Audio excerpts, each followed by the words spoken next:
Welcome to our house, the House of Fi.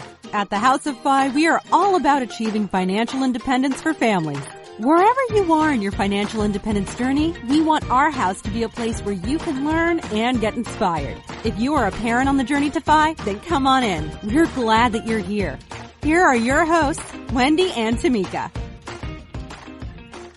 Welcome, House of Fi family. Wendy here. Before we get started, I just wanted to say a huge thank you to those of you who have left us a review. We are growing every single week, and it just affirms to Tamika and I that we're bringing you content that matters, and that is what we had hoped for this show. Now, as promised, we have a winner for our favorite read for leaving us a review. The winner is Brandy Marie, and in her review, she writes, "Love the relaxed, friendly conversation.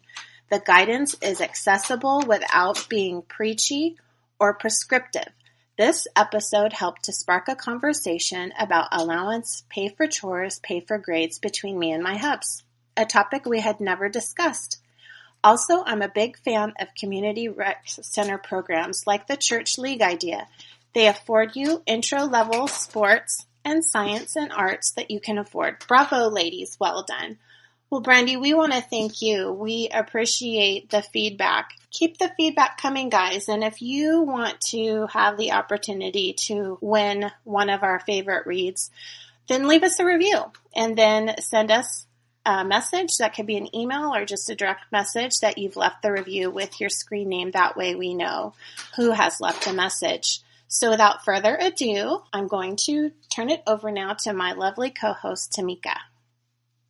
Kristyn Ivey is the founder of For the Love of Tidy and is Chicago's first ever certified KonMari Consultant. Kristyn is dedicated to teaching others how to let go of clutter in order to attract and live truly abundant lives. Educated in both engineering and interior design, Kristyn applies project management and creativity in harmony to transform homes. Kristyn is also a new member within the Fi community. Today, we will talk about the importance of decluttering your finances, environment, and mind in order to reach Fi. We will also explore Kristyn's perspectives as someone that is new to the Fi movement. And with that, we welcome Kristyn Ivey to the show. Thank you, ladies. It's so nice to be here. Well, we are so excited to have you. I had not heard of KonMari until I found the financial independence community about a year ago. So I am just excited to hear more about it. Sure. Well, I can give you kind of a quick rundown of the KonMari method. It's a Japanese-based decluttering method, and it was made popular by the author Marie Kondo, who is the queen of tidy, as she's lovingly known. She absolutely loved this idea of tidying up the home and decluttering, and it all started in Japan. She tried to declutter her own space, and she kept falling back into old patterns. The clutter just kept coming back.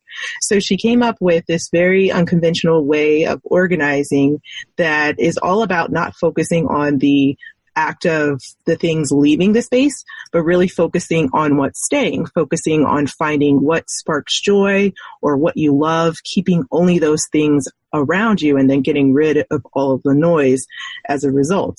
And in that way, you can actually be tidy for life because you're paying attention to what you're surrounding yourself with. And it starts as just an exercise in tidying, but then it ends up being really transformative. I could use that in my life. So, Kristyn, I was looking through your website and there was one quote that really rang true to me, and I want to just read it. You wrote, "There is one thing I know for sure. Your life really begins after you put your home in order." It rang true to me because, this is a financial independence podcast, but I actually used your services to KonMari my own home, and I find that there are parallels between this concept of putting your home in order, whether it's your physical space or whether it's your financial space, your financial home. Can you tell us more about what this quote means to you and about how you used KonMari to restart your own life? Sure. Well, KonMari came into my life when I was in a place of a lot of uncertainty. I knew I needed to make a change. I was feeling like I was standing still a bit.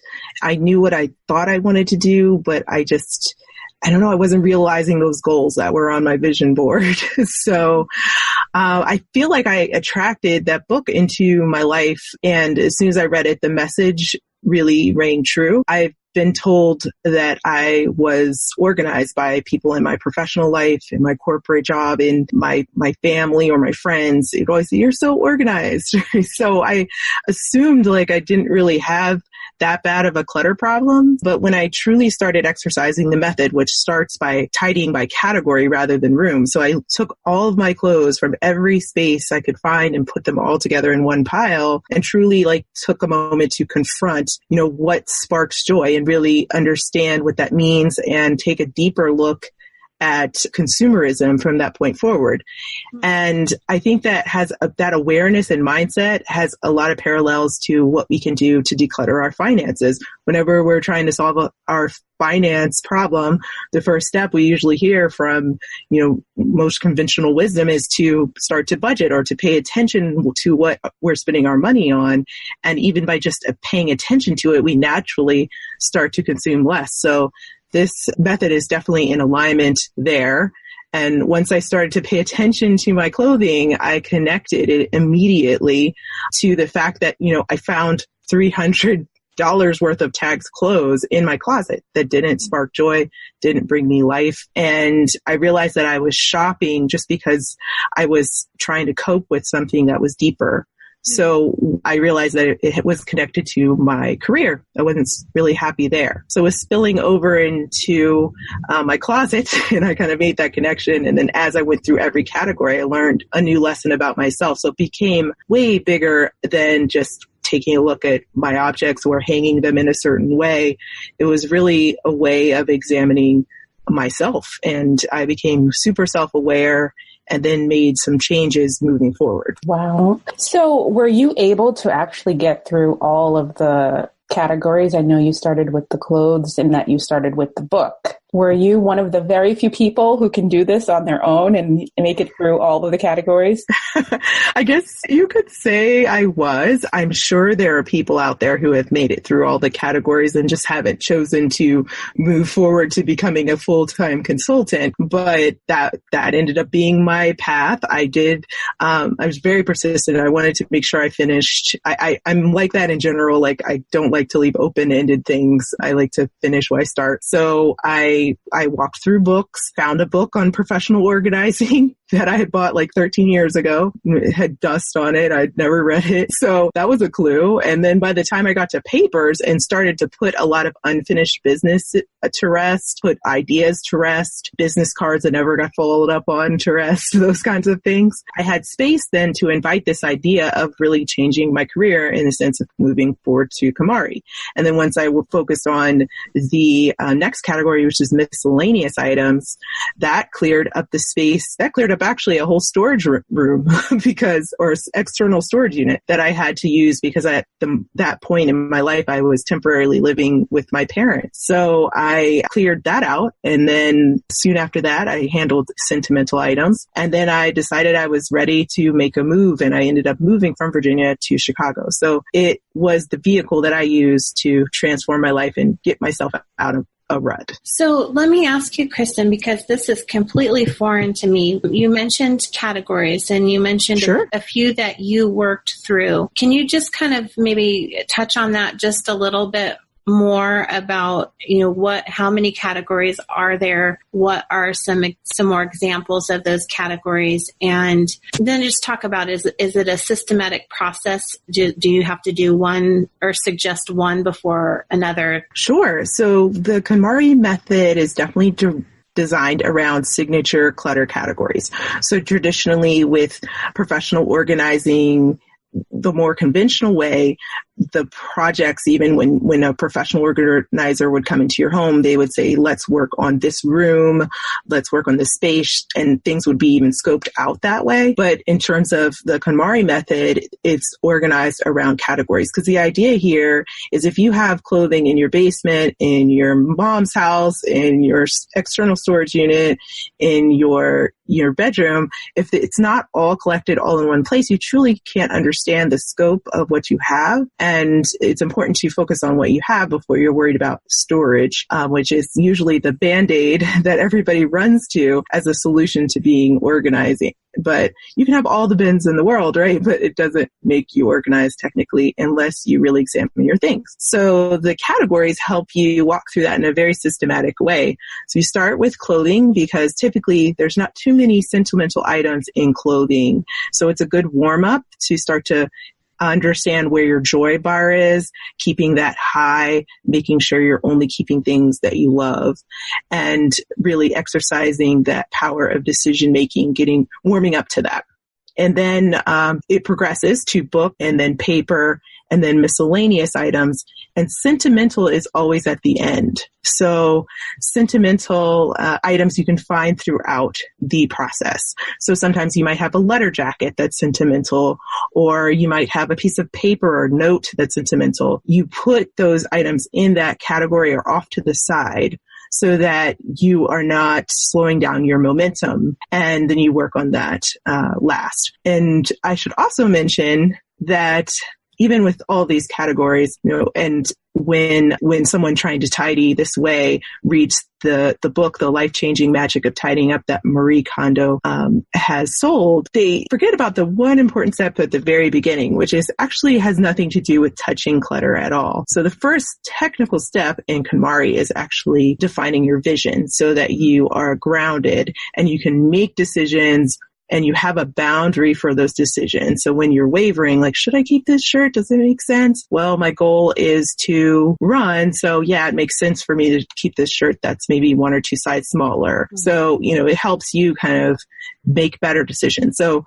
it's kind of a category into itself as well. So you mentioned something that spoke to me, which was this idea of clearing the space to invite the idea of moving forward in your life. And that spoke to me because I feel like with the financial journey that I went on, I kind of had that same process. In finding FI and the FI movement, I began to budget. I began to do things that decluttered my finances. And that has allowed me to clear the space to pursue a business, to pursue this podcast with Wendy, and to pursue other things. The link is there and it's so clear to me. How did that process of decluttering your home lead to decluttering your finances or figuring out that there were issues there? Yeah. So when I was executing the event of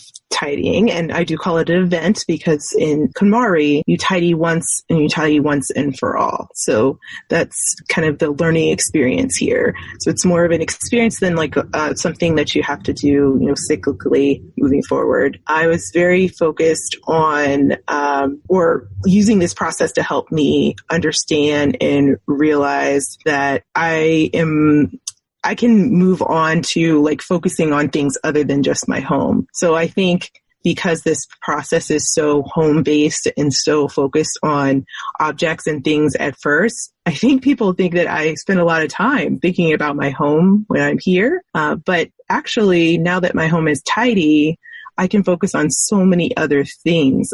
I still love my home. I love to have a great home environment, but I actually now am fully focused on finances. And I started, really examining FI, and I want to take a moment to thank you, Tamika, because you're really the reason I even knew what these letters stand for, financial independence. And she was not convinced, by the way. She was I wasn't. Not everybody is in the beginning. We bring them to the light, and then it's an epiphany usually. Yeah, it's funny because I think you mentioned Dave Ramsey to me, and I was able to kind of absorb that content fairly quickly. And then you started pushing the links to various podcasts and like FI influencers, and I kept ignoring them. I was terrible. I was like, this sounds cool, but I just don't have time. I was only looking at like what was directly in front of me. So thank you for being persistent, because eventually when I started listening to the messages, they immediately rang true to me, and I saw so many parallels between how I was forming lives using this, vehicle of tidying, and how, finances can do the same. So I just wanted to take a moment to thank you for that. So in decluttering your finances, like what was the first thing that you found when you started to really look? Sure. So first thing I found is I wanted to change my lifestyle, because I knew I had moved into this new career path, and it required a different way of thinking, required me to design my life in a new way. So I started making major changes first, because it was easier for me to look at the major stuff than the small stuff. Actually, I don't know why, but it was. So I started by actually letting go of my car, because when I moved to Chicago, there's a great transportation system here. So I really felt like my car was unnecessary. And then I let go of a rental property in Virginia. And this property I had had for 14 years or so, but it started not really making money, and it was sentimental to me because it was my first home that I ever purchased. But I was able to let it go, and through the principles of KonMari is all about respect, gratitude, and joy. So when you let something go, you actually thank it and you appreciate its service, and it helps you kind of end the season of that item in your life. So I was able to end the season of that home being a part of my story, and moved on to also reducing my rental costs as well. So I moved from one neighborhood in Chicago to another, and I saved $365 a month just making that move. I even negotiated my rent down when I moved to this new neighborhood, because I moved right at the tail end of winter. So the market wasn't that hot at the time, at that seasonal time. So I was able to get a little advantage there too. And then I moved on to doing like the smaller things. Yeah, I was really excited about that. And the crazy thing is I love my new neighborhood so much more than my old one. So even though it costs less to live here, I absolutely love it. So it was definitely meant to be. So 1 second, because I don't get to move very often anymore, but I know that some people listening may. And so you not only looked for housing that was less expensive, significantly less expensive, $365 a month is over $4,000 for the year, which is a huge amount of money, but you negotiated the rent down. Yep. So how did you do that? I just simply asked the question, are you flexible? It was as easy as that. And I don't mean to say it like it is easy, because it's uncomfortable to negotiate things. Believe me, I'm not the person who's natural at that, but I was already in the FI mindset. I was already deep into binging mini FI podcasts, and I figured they would be a FI thing for me to do, to simply ask the property manager, would he be okay or a little bit flexible on the rent? And he said he'd match what the existing tenant was spending on their rent. So he was able to come down. I mean, he's been a great landlord moving forward. So that was a great sign as well, that I had a great property manager. So it was really cool how that worked out. Closed mouths don't get fed. That's right. My husband's mom used to say all the time, you got to ask. Sometimes you got to ask, what's the worst that happens? You get told no and you move on, and it's no big deal. But if you don't do the ask, so I think that's a great tip. So one thing that I always like to ask when somebody saves so much money like that and making that type of move is, were there any steps that you took to make that dollar value go towards something worth it? Did you allocate it to something else? Yes, I allocated all of my savings by making all of those major moves or major changes, as well as the small changes as well, that like examining my bills a little harder, negotiating other things down or away, or cutting my cable, little things like that. I combined all of those things together, and anything that I was saving went towards paying down my debt. So as I mentioned, I love clothes and buying things and love food, and would say yes to a lot of experiences without really paying attention to of the rising debt that I was creating pre-KonMari. So post-KonMari, I was a lot more mindful, but still was carrying the baggage of debt. So I applied all those, every dime I was saving towards my debt, and if I wasn't doing that, I invested it into my business. So would you say that your side business, is this your side business or is this your full-time business? Well, it definitely started out as my side business when I moved to Chicago, and it was for about 2 years. So I have a background in engineering, and from the day I left college, was kind of put into the world of corporate America and consulting and government contracting, and have done that for many, many, many years, going on, I think, 14 years now. So that was my main job, W-2, 9 to 5. And then when I moved from Chicago, I still remotely supported that work for 2 years. But the problem with that is if I had any project changes, which happened, one of my projects lost their budget because of just the new administration just changing priorities. And so I was usually at that point, I mean, this happens all the time with contracting, I would hop on a new project, but because I wasn't in DC anymore, it was a little difficult for me to find something. So I was actually let go a couple of months ago. And so my side hustle became my full-time job. Wow. So how has that been? That's a huge change. Yeah, it's been a huge change. I think in my mind, I always thought I would be in control of when that change would happen. But then when it was out of my control, I was really surprised about how I was able to accept the fact that this season of my life was over. And instead of being upset about it, I mean, I'm still waiting to see when I'm going to be upset about it. That day has not come. I really am now sitting in what I love to do. And now I'm able to put my full attention to it. And almost immediately, I started attracting opportunities. I started feeling more focused, more intentional. I was no longer kind of splitting my time and my energy and everything. So, I mean, it's definitely a different lifestyle, and I'm still kind of adjusting and figuring out. I wouldn't call it easy, but I'm extremely grateful to have this insight now that I can redefine like what security means to me. It sounds like a lot of the process that you went through with that job leaving you, being grateful for it, letting it go and creating that space to pour into your new business. It completely is in line with the KonMari principles, which is really great. Yes, definitely. I'm definitely always inspired by them. They even inspired my business name, For the Love of Tidy, because I feel like respect, gratitude, and joy, all of these high level ideas, they all roll under love. For me, I use love. That was the terminology I used whenever I thought about what I was going to buy in context of finances, or when I thought about what items that I wanted to keep in my life. Do I love them? And that's the terminology I used almost more than joy. So that's kind of where that came from. You mentioned briefly vision boards. What is vision boards part of the system, or is that more something that you do just in your personal life? So vision itself is definitely an aspect of KonMari. So understanding what your ideal lifestyle is and your ideal living environment before you even start to tidy is ingrained in the method itself. I chose to use the vehicle of vision boards to express that for my own tidying experience.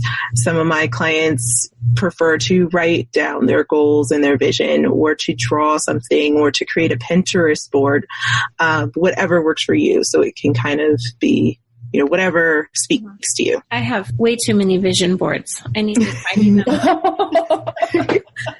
So I actually have a tip for you. So I definitely, I was definitely a serial vision boarder as well. I need to kind of declutter my journals and declutter my vision board when I executed KonMari. And my first tip for you is to get a vision board that can be easily adjusted. Mm-hmm. So I now use a bulletin board instead of what I used to do, which would be like to paste things onto a piece of paper kind of thing. I like the flexibility of just being able to take things down, put things up as I move through the process. And also, the trick to knowing whether or not your vision board has expired or it's time to refresh your vision is when you stop seeing it. So when it might be on the back of your door in your office, but you never glance at it or you never get inspired by it, it's just this thing that's there, then that's the time to refresh it. So I don't wait until the first of the year, like I used to refresh my vision board. I just refresh it organically when I feel like it's not inspiring me anymore. Well, I'm definitely going to have to sit down then and think of a way to do that.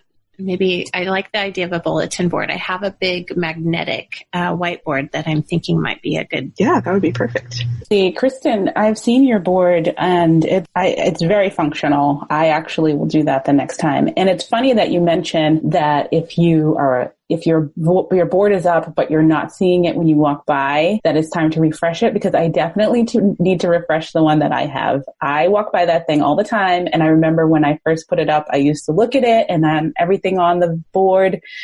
almost everything on the board came to fruition. I still have weight to lose. That did not come to fruition, but I do need to reassess my vision and update the board. I can definitely relate to that as well. My yoga girl on my board is still my inspiration. I am losing weight as of recently. I've just kind of shifted to focusing more on finances than health, but I don't know, something magical is happening and the weight's falling off. So I don't know if there's something to that, but yeah, anytime I achieve a goal, I take it down and I switch it out for something else. Really okay. Keep things fresh. So there is it seems that you do quite a bit of maintenance, revisiting your visions, revisioning your boards. And then in terms of tidying, once you've done this life-changing process, there's there's tidying that continues to go on after the fact so that you can maintain your environment. And I believe the same thing is true for your finances. You cannot just send it all on auto and look away. You have to revisit it, or else things will start to creep up again. Have you found that to be the case for you? And how do you work it into your schedule to revisit some of these changes? Sure. So yeah, there's definitely some parallels there. So just like with FI essentially is a philosophy, is an approach. So it's something that doesn't leave us once we understand it and educate ourselves with the knowledge. And same is true for KonMari. So it's a method. So you always have this approach and this technique to use at any time in your life. So if there's a major life transition that you're experiencing, like a divorce or a marriage or a new baby, you always have this approach. Of course, clutter is going to return in some way, especially if you're sharing space with others who are evolving in their own life, but you have this tool to manage that. And so it's not as daunting. So that's this whole idea of being tidy once and for all. You always have that in your back pocket. And for me, I haven't had any major life changes that have resulted in tons of clutter coming in where I officially am feeling like I'm falling into some kind of rebound, which is what we call it, where the clutter is coming in and it doesn't have a place to go. But I kind of don't have a strong focus on maintenance. My house organically sheds itself. When I feel like a shirt should leave, I take it out the door and I donate it in that moment. I don't make a big parade around it. I don't hold another intensive tidying event. It just naturally leaves. And the things in my own home already have a place to go. So just a couple of hours ago, things were a bit out of place around here because I've had quite a busy week. But that didn't stress me out because I just took a moment, I think 45 minutes, an hour max, and put everything back into place. And it's almost my home supports me to the point where it puts itself back into place. It's kind of crazy sometimes how it's just not a big deal anymore. It's just kind of seamless. So that's what we mean by maintenance. It's no longer this big event or this thing you need to understand. You already have the tools. You just need to maybe focus on putting things back, or maybe focus on cleaning, which is the other side of keeping up a home, to move forward. Yeah, that is great to know how that process works for you. It does lead me to one other idea that popped into my head, and it just seems like you would be with a perfect person to speak to about it. So you mentioned the things in your space, loving nice things, and you focus on the joy, the happiness of the things that are in your space, and you take time to question whether or not those things are worthy of your space and whether you can gain the joy and love from them. And then I also know that you have this really beautiful, clear aesthetic that you create. Not everybody in the FI movement is frugal. Not everyone, can live a simple, minimalist existence. How do you balance your love of, your FI goals with your love of aesthetic things that maybe aren't cheap or that bring you so much joy that it would improve your life to have them around you? How do you balance that? Sure. So that's a great question because it gets to a misconception that folks often have about the KonMari method. KonMari is in the family of living with less to live more. So with less is more, but it is not exactly the same as minimalism and oftentimes doesn't match the minimalist aesthetic. So with minimalism, it's a focus on minimizing the number of things you have, living more with literally less quantity of things. With KonMari, it's all about just keeping the things that you love, that you value, that give you excitement, no matter what the quantity is. And that's within reason, of course, because you have the grounding of your vision and the boundaries that your home is presenting you that you have to work within. But you find what's called your click point, or just that point where it's the right number by just exploring what you love and finding that balance. So I definitely still buy things. I don't want anyone to think that this method has adjusted my consumption so much that I don't buy anything. I wouldn't really put myself in the frugalist bucket. I've always been one to buy quality things. So if I had the choice to buy 5 vacuums over a lifetime that were less than $50 and broke, frequently, or 1 Dyson that has a lifetime warranty, I would definitely buy the Dyson. So that I've always kind of looked at things from that perspective, and that didn't change post KonMari. I just realized I was buying too many high value items. That was my mistake. So I just cut back on the number of high value items that I buy, but I still, look for that integrity when I pay for things and when I decide where my money is going to go. Well, that is awesome that you were able to find a way to marry the two and that they are in harmony, and that's working for you. My personal experience with decluttering was with you. You were able to come into my home after I started a business. I was working full time. I had kids. I was feeling overwhelmed, and you transformed my life and my home. To this day, I was able to rearrange everything and focus on the things day in and day out that were the most important to me, like family and health. Actually, after I KonMari'd with you, I did end up losing 20 pounds. It's just that I have more to go. So my health improved. I could get out of the house in a minute. It was life altering and such a gift. And I truly believe it's one of the most impactful forms of self-care to get your area cleaned and not cleaned, but decluttered. It declutters your mind and your spirit. So I thank you for coming on today. I thank you for sharing how to marry the FI journey with this other journey of finding the joy in your life. And with that, I think it's time to move to the final questions if you're ready. I'm ready. Okay. What was one lesson you learned about money or finances, good or bad, growing up that you have carried over into your FI journey? Yeah, so one lesson, it's a little bit about finances and it's a little bit about just things in general in life. My dad actually had this one rule around how to kind of maintain a home. He never forced being organized on me. I never lived in this strict regimented kind of environment. My mother was extremely tidy, and I guess that kind of rubbed off on me as well. But my dad's one rule of just never having nothing on the floor, like he would not, he deemed that as disrespectful if anything was left around on the floor. And he was very serious about this. And I remember like coming back from college and living with them for like 8 months to save up a down payment for that first house I mentioned. And I had just started to adjust to like living under my parents' roof again. And I left something on the bathroom floor, and yeah, he definitely brought that to my attention and thought I had like completely forgotten my home training. So yeah, that was the one rule I learned that I now talk about to this day. I see some of my clients, for example, walk by loose change on the ground in their homes, or they treat loose change like with a little less respect than they would if a dollar was laying on the floor. And I strongly believe that we should respect all types of currency equally. And yeah, I make sure that they collect it all together.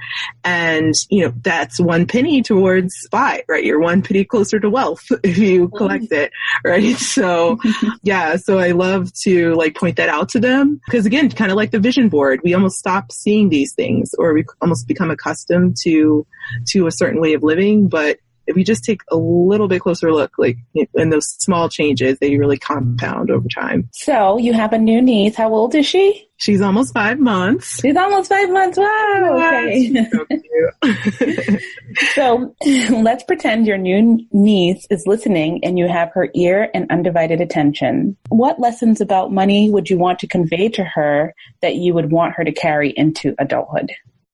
Oh, I love this question because I've already started to try to pass along the message of FI to my brother and, you know, eventually to my niece when she's ready. And I've even talked to my parents about it. So I've already kind of started to think about what lessons I would pass down to her. But I think the first lesson would be to not let someone else determine what success means to her.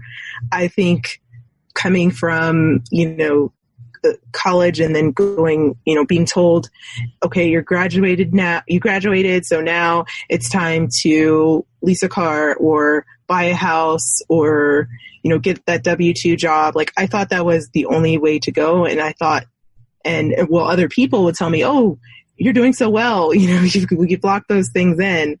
And I just had no idea that there was like a whole other perspective out there. And I would have made like a lot of different decisions if I did know there was an alternative. So I definitely would expose her to other ways of being successful that might not be so traditional or what someone traditionally would think means success. And the second lesson would be if you're ever, or she was ever unsure about whether or not she enjoyed her job. I mean, I spent so much of my life not being inspired by what I did every day for so many hours of the day that I would never want her to make that same mistake. I don't regret at all the path that I've taken, but if I can influence maybe a decision that would help her have like a little less twisty and windy path than I did, I would love for her to understand that she could simply ask herself, and this changed my perspective when I asked this one question, like, do I want to be my boss? So I had a moment where I observed my boss, I just took a look at how passionate he was about the industry we were in and how he was able to leverage that to getting these big $1 million contracts. And he just loved what he did. And it made me realize that I didn't want to grow any further within the company to where I had his responsibilities because I just knew I couldn't perform with the same level of enthusiasm and passion. So I realized that I then wasn't really on the right track. So I'd also, give her that tip to really take a look at those around you and ask yourself if you're as passionate as they are. When did you, as far as the timeline of when you left your job or were laid off from your job, when in the time frame did you ask yourself that question? Did that happen recently? Oh, to clarify, that happened after year 5, I would say, of my career. in my 9 to 5. I I got promoted to a certain level in my company, and I really had this feeling like this was as high as I wanted to take it. So I started kind of introspectively exploring why I felt that way.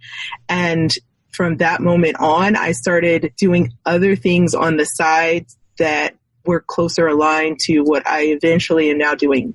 So I went back to graduate school for interior design, for example, and I started volunteering within that community. I actually thought I was going to be a designer, but that didn't work out because the recession happened, and I definitely kept my day job through that kind of tumultuous time.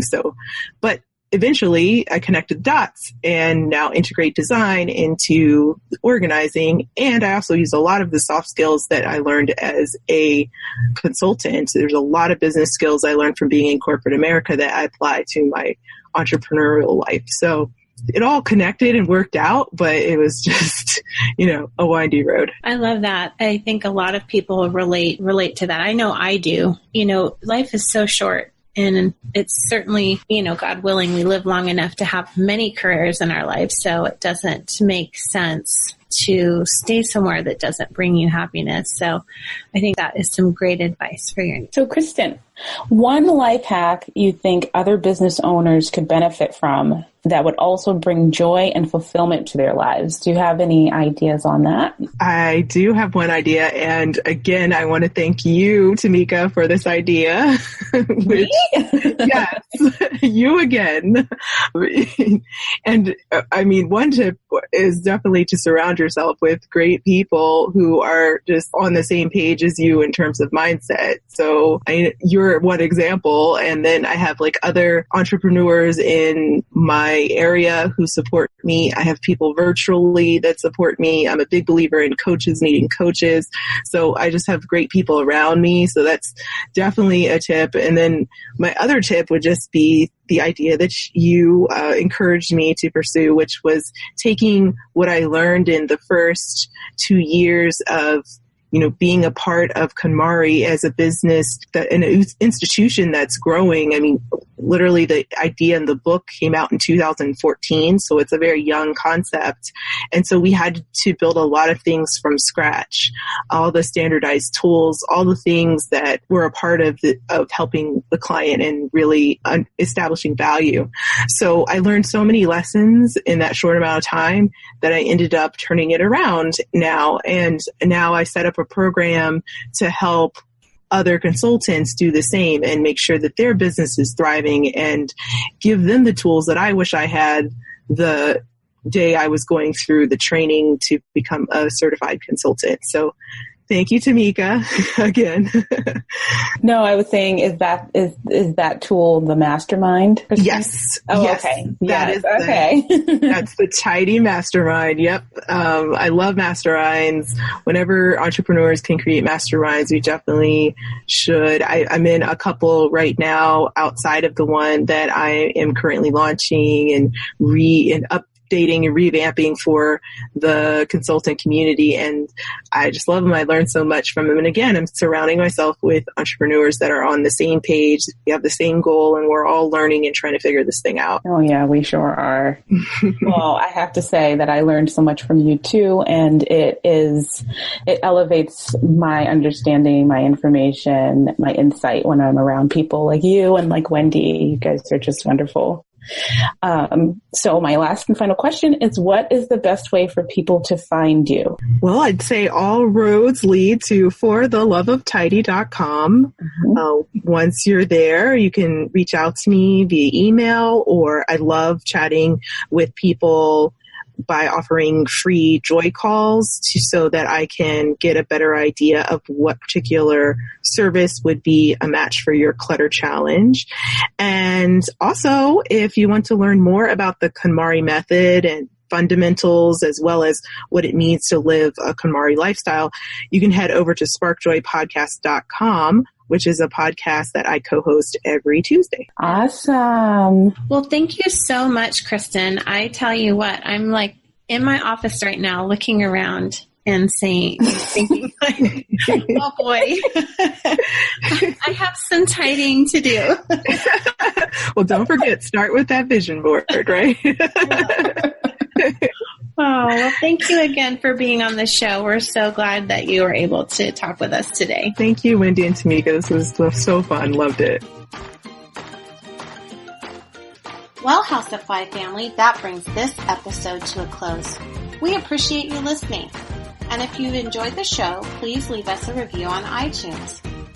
To show our appreciation, for every 5 reviews we receive, we will reward that listener with one of our favorite reads. And you can find out what that is in our show notes. Don't forget to also send us an email with your review screen name so that we can track who has left a review. Our hope for this show is that we have both inspired you and provided you with practical tools to aid you in your journey to financial independence. We welcome your feedback, and you can do that in one of 3 ways. You can message us on our website, houseoffy.com, through the contact page. You can also leave a voice message there. The final way is that you can send us an email at info@houseoffy.com. We read every message. Once again, thank you for listening, and we'll see you back here next week.